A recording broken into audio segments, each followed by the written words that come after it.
శ్రీ విష్ణు రూపాయ నమ శివాయ. హాయ్ అండి.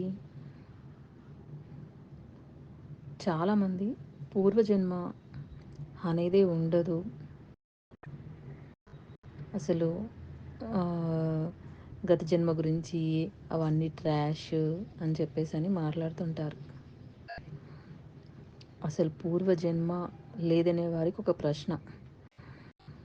కళ్ళ ముందు సాక్ష్యం ఉంది. ఏంటి?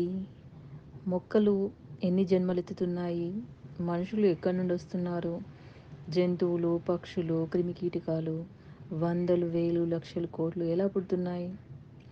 మీ లెక్కన చూస్తే జన్మ ముగిసిన వెంటనే అంతరించిపోతే మళ్ళీ కొత్తగా కోట్లాది జన్మలు ఎలా వస్తున్నాయి?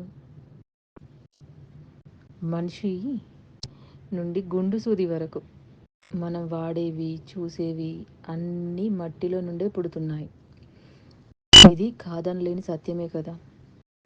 వాడే ప్రతీదీ పునర్వినియోగమే. మరు జన్మ అంతే. మనిషి తనలోకి తాను వెళ్ళగలడు కనుక సృష్టి మొదలు నుండి ఇప్పటి వరకు ఎన్నో కనిపెట్టాడు. మిగతా వాటికి అవకాశం లేదు. అలాంటప్పుడు మరుజన్మ గురించి లేదని ఎలా నిర్ణయిస్తాం? ఈ సృష్టిలో మనకు తెలిసిందెంత?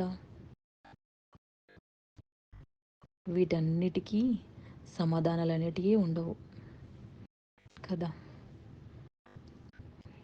ఓం నమ శివాయ.